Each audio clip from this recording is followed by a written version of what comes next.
मसला वही, आज पार्टी सत्ता से गई, कल दम घुटने लगा, लोकतंत्र का हनन हो गया। ये बात समझ नहीं आती भाई। अगर दम घुटेगा, कोई समस्या होगी तो वो पहले भी तो कभी आनी चाहिए नहीं, या इस सब चीजों का कोई सत्ता से लेना देना। सत्ता जब चली जाती तब तो और पार्टी या विनम्र हो जाती है। जिनका सत्ता के बाद पार्टियों से एकदम घुटने की कथाएं आती ना, मैंने सत्ता के समय अपनी पार्टी के मुखिया जो सत्ता में है उसके यहां 8-8 घंटे निर्जला इंतजार करते देखा लोगों को, तब दम नहीं घुटा है।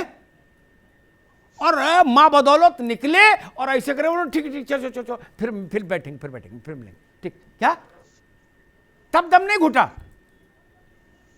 सत्ता से हटे तो बोले नहीं ये पार्टी ठीक नहीं, लोकतंत्र नहीं है यहां।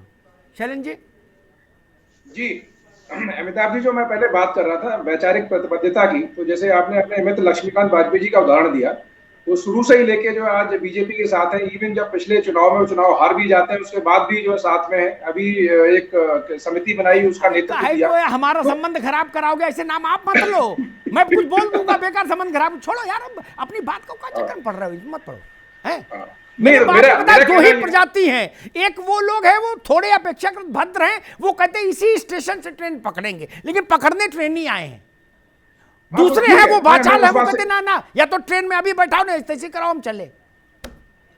इतनी सी बात है, इसको ऐसा गरिमामंडित मत करो ना। मैं आपकी बात से आंशिक तौर पे सहमत हूं कि जो लोग थोड़े मैच्योर्ड होते हैं और जिनके पास में वैचारिक प्रतिबद्धता होती है तो वो सही समय का इंतजार करते हैं, तो उनमें से हो सकता है कि वो आपके मित्र एक व्यक्ति हो। और एक और मैं नाम, जैसे संजय जोशी का नाम मैं लेना चाहूंगा। मान लीजिए वो भले ही क्या नाम जो शुरू से लेके, अगर वैचारिक प्रतिबद्धता नहीं है, चाहे जीवन के किसी भी तरह के जो है वो कहे ना सफलता के आयाम में उतार चढ़ाव देख रहे हैं, लेकिन उन्होंने जो है अपनी उसको जो है शिफ्ट करने का प्रयास नहीं किया। तो ऐसे लोग कम हैं। आपने कई हमारे मित्रों को बहस में उतार दिया। कई बार ऐसा होता है कि हम उस स्थिति में आ जाते, मैं बिना नाम लिए कहूंगा, हम उस स्थिति में आ जाते हैं कि हम चाहे भी क्या तो फ्लर्टिंग नहीं कर सकते, ठीक, यानी हम चाहे भी तो कहीं नहीं जा सकते। क्या स्टैंपिंग इतनी बड़ी हो जाती है पीठ पर क्या कि कोई हम पे भरोसा नहीं करता। वो कहता ये आएंगे तो इसका मतलब कुछ ना कुछ खेल है इसके पीछे ना। जिन लोगों के नाम आपने लिए उन पर मैं टिप्पणी नहीं करूंगा, मेरे मित्र लोग हैं, बस इतनी बात कह दूं कि समझदार लोग समझ जाएंगे मैं क्या कहना चाह रहा हूं, ठीक। ये भी होता है ना।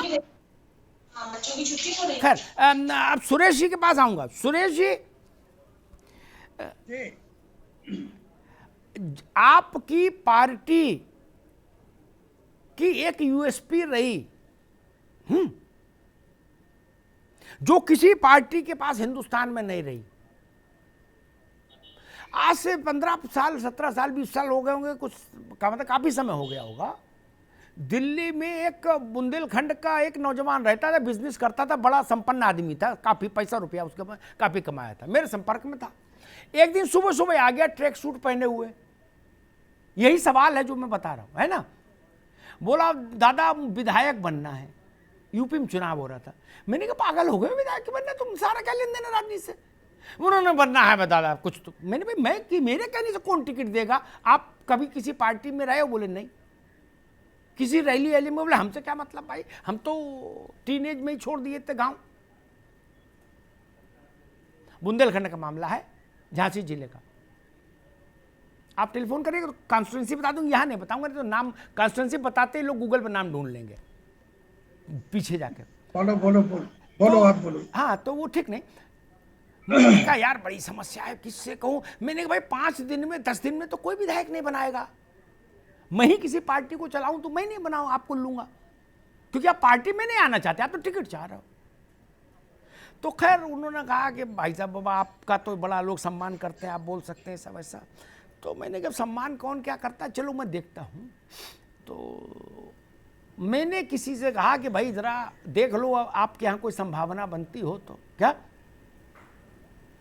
तो उन्होंने कहा कि ठीक है भाई साहब एक बार आप बोल दीजिएगा, बाकी व्यवस्था मैं कर लूंगा क्या।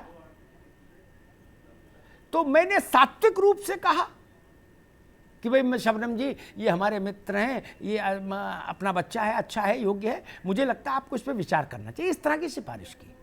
ठीक, जो बीच में दूसरे थे उन्होंने बाकी सब जो प्रैक्टिकल चीजें थी वो सेट कर दी क्या।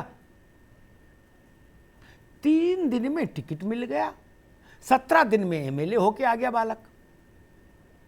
उसके बाद पार्टी बदल ली, जब दूसरा चुनाव आया तो फिर उससे हो गया एमएलए। उसको नहीं पता कौन बाबा साहब का मिशन है, कौन कांशीराम जी का मिशन है। वो मिशन की बात करो तो वो मिशन स्कूल समझते हैं लोग, सुरेश जी। और ऐसे एक उदाहरण नहीं, 1000 उदाहरण है जी। देखिएगा,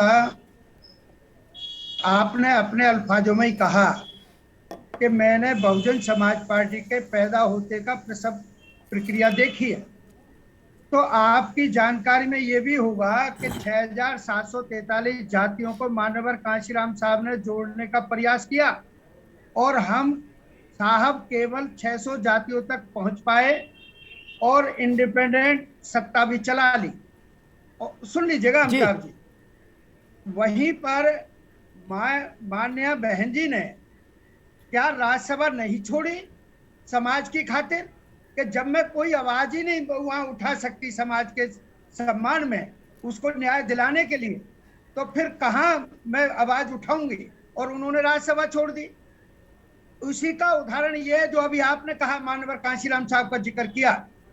इस देश में अकेली शख्सियत मानवर कांशीराम साहब ऐसे रहे हैं कि 2 पैरों में 4 तरह की चप्पल पहनने वाले आदमी को राजा बनाया है।